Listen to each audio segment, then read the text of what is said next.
Let me give you just an idea of how much snow we're getting here in Salem. This snowbank right here, one of many snowbanks that we've seen here throughout Salem. I'm 6'2" tall. The Patriots look poised to win their fourth Super Bowl, the franchise's fourth Super Bowl here. Again, the Patriots have the lead. The game. Andy.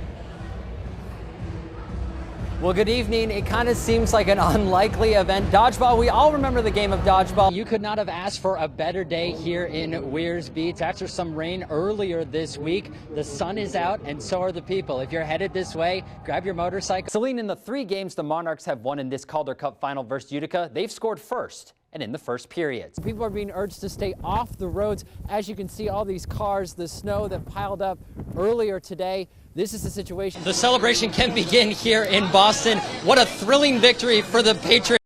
There's a center button right here. You double click it. That will activate it. You can hear the beeping now. The Ware Police Department has been using body cameras since September. It will capture 30 seconds prior to activating the camera, video only. Once it's turned on, it will capture video and audio.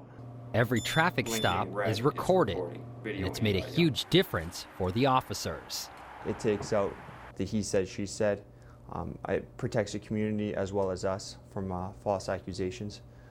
It's been very beneficial to collect evidence. Since the body cameras have gone into the field, the number of police officers that have had complaints against them about conduct has fallen to 0. I don't think that that's an insignificant consideration for us. In New Hampshire, a few police departments have body cameras. It's an issue that police departments nationwide have been wrestling with in the wake of several police incidents that made headlines last year. Are body cameras a future innovation for law enforcement? Some state lawmakers think so. The public doesn't want to wait 9 months to find out, or to at least be told that the police did their job right, when they'd rather find that out right now. From the camera footage. State Representative Kyle Tasker is pushing for body cameras to be worn by state troopers. He says the cameras would cost almost $500,000 in the first year, and then an annual expense of $250,000 a year to maintain them. A price tag like that has raised a few eyebrows.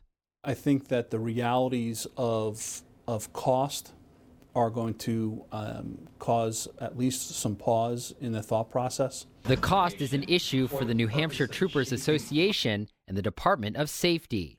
At a hearing earlier this month, David Hilt said now is not the time for the state to be trying to add body cameras to the police force.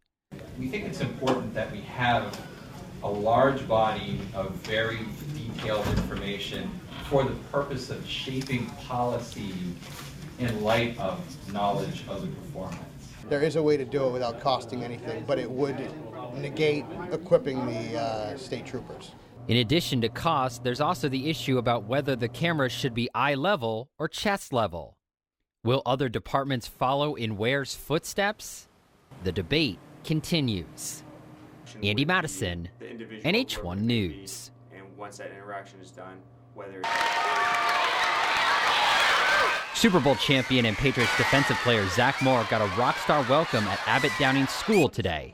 In a week where the team's star quarterback was sacked by the league for 4 games, Moore was mum on the suspension.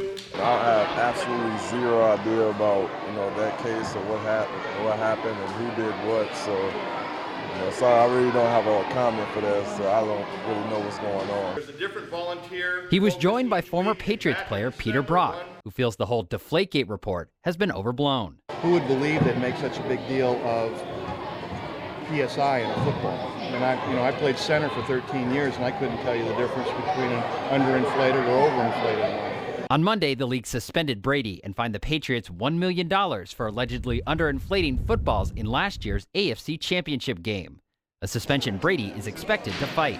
He should appeal it, based on there's no hard evidence in that report, and to be convicted and penalized to that point, I think should be appealed.